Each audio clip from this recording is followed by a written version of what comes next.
নটবৰ সংগীত কলাভূমিৰ সৌজন্যত ৰাষ্ট্ৰীয় পৰ্যায়ত খ্যাতি অৰ্জন কৰা যুৱ বঁটাপ্ৰাপ্ত সত্ৰীয়া সংস্কৃতিৰ সাধক দেৱানন্দ নেওগৰ দ্বাৰা সত্ৰীয়া নৃত্য সংগীত আৰু বাদ্যৰ 10 দিনীয়া কৰ্মশালাৰ সফল সমাপ্তি। লখিমপুৰ জিলাৰ ৰঙানদী সমষ্টিৰ ফুলবাৰীত নৱজ্যোতি মইনা পাৰিজাতৰ সহযোগত সত্ৰীয়া নৃত্য সংগীত আৰু বাদ্যৰ 10 দিনীয়া কৰ্মশালা অনুষ্ঠিত হয়। পৰিচালকক সহযোগ কৰে পিংকি নেওগ গগৈ আৰু লক্ষ্যজিৎ বৰাই। যিটো সময়ত পশ্চিমীয়া সংস্কৃতিয়ে গ্ৰাস কৰি উঠিছে সেই সময়ত গুৰুজনা সৃষ্টিৰাজি নৱপ্ৰজন্মৰ মাজত অক্ষুণ্ণ ৰাখিবলৈ নটবৰ সংগীত কলাভূমিয়ে যি পদক্ষেপ গ্ৰহণ কৰিছে সেয়া সঁচাকৈ শলাগ ল'বলগীয়া। পৰৱৰ্তী সময়ত অংকীয়া নাট লগতে এখন স্কুল খোলাৰো চিন্তা চৰ্চা কৰিছে বুলি আমাক জানিবলৈ দিয়ে। লখিমপুৰৰ পৰা বেদান্ত বৰুৱাৰ ৰিপৰ্ট, ৰাইজৰ বাৰ্তা।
অনুষ্ঠানটো মানে আমি প্ৰায় 10 দিনীয়া এটা কৰ্মশালা আয়োজন কৰিছিলোঁ।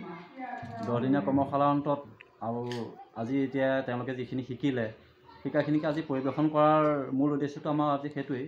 তেওঁলোকক কি দেখুৱালে, কি শিকিলে, কিমান দিনীয়া আৰু কৰিব পৰা যাব নাযাব এনেকুৱা ধৰণৰ আলোচনা হওক আৰু আজি তেওঁলোকক যিখিনি শিকিলে মূলতে সেইখিনি পৰিৱেশন আজি।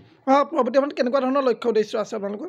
পৰৱৰ্তী সময়ত আমাৰ যদি ৰাইজৰ সহযোগ পাওঁ, ৰাইজ যদি আশ্বাস দিয়ে তেতিয়াহ'লে আমি স্কুল হিচাপে সংগীত বিদ্যালয় হিচাপে আমি ভৱিষ্যত পৰিকল্পনা এটা আমি লৈছোঁ। যদি ৰাইজৰ সহযোগ পাওঁ নিশ্চয় এইটো আমি আগবঢ়াবলৈ চেষ্টা কৰিম। বিশেষকৈ আমাৰ যিজন আমাৰ গুৰু পাইছোঁ তেখেত যথেষ্ট অভিজ্ঞ আৰু তেখেত মাজুলীতে আজি 22 বছৰ দিন এই সংগীতৰ লগত জড়িত আৰু সংগীত বিশাৰদ, খোল বিশাৰদ, নৃত্য বিশাৰদ আদি মানে বিভিন্ন দিশত তেখেতৰ অভিজ্ঞতা আছে আৰু যদি তেখেতৰ সহযোগ পাওঁ, ৰাইজৰ সহযোগ পাওঁ নিশ্চয় আমি এখন সংগীত বিদ্যালয় হিচাপে কৰিবলৈ আগবাঢ়িম। আমাৰ আচলতে 10 দিনীয়া এটা কৰ্মশালা আয়োজন কৰা হৈছিল। মই আছিলোঁ সংগীত বিষয়ত, মই সংগীত শিকাইছিলোঁ ছাত্ৰ ছাত্ৰীসকলক আৰু নৃত্যত আছিলে মোৰ জ্যেষ্ঠ ভাতৃ দেৱানন্দ নেওগ ডাঙৰীয়া। তেখেতে নৃত্য শিকাইছে, তেওঁ নৃত্য প্ৰশিক্ষক হৈছে আৰু মই সংগীত প্ৰশিক্ষক। আৰু এইটো আমি 10 দিনীয়া কৰ্মশালা খুলিলোঁ আৰু আজি এই উদ্দেশ্য হৈছে যে আজি যিখিনি নৃত্য দেখাইছে বা সংগীত দেখাইছে আমি 10 দিনত আজি কি শিকালোঁ বা কি কৰালোঁ সেইখিনি আজি আমি মঞ্চত ৰাইজক দেখুৱাইছোঁ।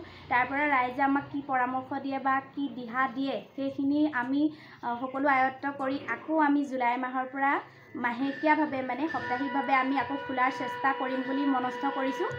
তাকে ৰাইজে যদি আমাক সহায় কৰে, ৰাইজে যদি সহযোগ দিয়ে আমি দুয়ে আকৌ এখন স্কুল খুলি সেইখিনি শিক্ষা আকৌ ছাত্ৰ ছাত্ৰীসকলক দি আগবঢ়াই নিম বুলি আৰু গাঁওখনৰ অঞ্চলটোৰ বাবে যাতে গৌৰৱ কঢ়িয়াই আনিব পাৰে সেইখিনি আমি মন মেলিছোঁ। পৰৱৰ্তী লক্ষ্য উদ্দেশ্য কি? পৰৱৰ্তী এটা লক্ষ্য কৰা হৈছে দেৱানন্দ ডাঙৰীয়াদেৱে এটা মন মেলিছে এখন অংকীয়া ভাওনা কৰিব জুলাই মাহত। যদিহে ছাত্ৰ ছাত্ৰীসকলে মন মেলে ৰাইজৰ স্থানীয় ৰাইজে যদি সহায় সহযোগ কৰে তেনেহ'লে আকৌ এখন অংকীয়া ভাওনা খুলিব। লগতে আৰু নৃত্যও প্ৰশিক্ষণ দিব জুলাই মাহৰ পৰা, সেইটো সাপ্তাহিক হ'ব। লগতে ময়ো জড়িত আছোঁ সংগীত বিষয়টো শিকাই আগবঢ়াই। মানে গুৰুজনাৰ সৃষ্টি আজি কৰ্ম আজি অক্ষুণ্ণ ৰখা গুৰুজনাৰ সৃষ্টি যি আজিলৈকে এইখিনি নোহোৱা হৈ আহিছে, আমি আকৌ তাক প্ৰাণ দি তাক জীয়াই ৰাখিবৰ কাৰণে গুৰুজনাৰ সৃষ্টিৰাজি আমি প্ৰাণ দি জীয়াই ৰাখিবৰ কাৰণে আমি চেষ্টা কৰিছোঁ। সেইখিনি আমি আৰু অব্যাহত ৰাখিম বুলি ভাবিছোঁ। ধন্যবাদ।